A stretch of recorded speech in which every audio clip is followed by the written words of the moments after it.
Hello guys, আসসালামু আলাইকুম। আমি পাবনা জেলা ঈশ্বরদী থানা সলিমপুর ইউনিয়ন আতাপাড়া গ্রামে আমি এক কৃষক ভাইয়ের কাঁকরোলের জমি পরিদর্শন করতে আসছি। এই দেখেন কাঁকরোলের জমি, প্রচুর কাঁকরোল লাগাইছেন এবং পর্যাপ্ত পরিমাণে কাঁকরোল ধরে আছে।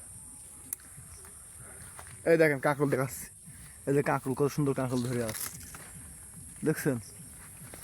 শুধু কাঁকরোল আর কাঁকরোল, অসম্ভব কাঁকরোল দেখছেন, কত বড় বড় কাঁকরোল।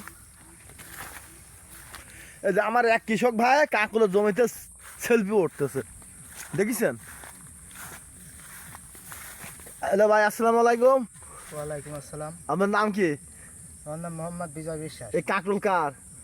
কাকরোল আমার নিজেরই। নিজেরই। আচ্ছা, এখানে কাঁকরোল কতক্ষণ না লাগাইছেন আপনি? ধরেন 2-3 বিঘা। 2-3 বিঘা। জি। 15টা মিনিট বুঝায়।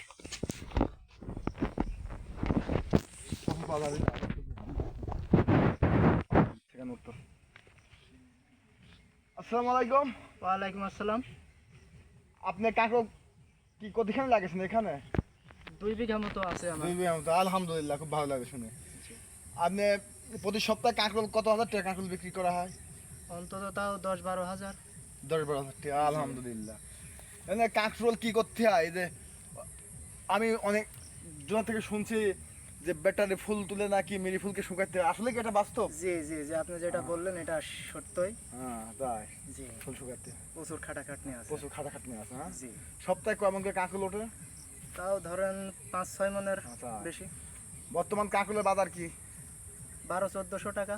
1200-1400 টাকা। জি। আলহামদুলিল্লাহ, খুব সুন্দর বাজার। তো এখন আপনি কাঁকরোলের জমিতে কাঁকরোল চাষ করি, আপনি কি তাদের সংসার চলতেছে?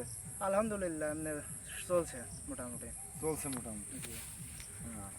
তারপরে আমি বলতে চাচ্ছি যে আপনি শুধু কাঁকরোলই আছে না অন্য কিছু আছে? জি না, শুধু কাঁকরোলের এই যে উপরে। কাঁকরোলের জমিতে লিচু বাগান দেখা যাচ্ছে, এই লিচু বাগান কার? আপনি? জি, লিচু বাগান নিজের না, তবে অন্য জনারে। খাজনা করা? জি জি, খাজনা করা।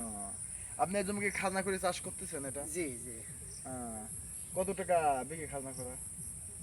অন্তত তাও 20-25। 20-25 হাজার টাকা। জি। বাগানের মধ্যে তো জন্য রেট কম। জি জি। এই যে কাঁকরোলের গাছে করে সার দিকে যাচ্ছে, এটা কি সার দিচ্ছেন আপনি? এটা ইউরিয়া আছে। ইউরিয়া আর কি সার দিচ্ছেন? ড্যাপ সার আছে। ড্যাপ সার। জি তাহলে ড্যাপ সার আছে, তাই না? জি। তারপরে এখন এই কাঁকরোল ফুরায় যাবার পরে দেখতে পাচ্ছেন। হ্যালো দর্শক ভাইরা, এই কৃষক ভাইয়ের জমিতে আমি পরিদর্শন করতে আসছি।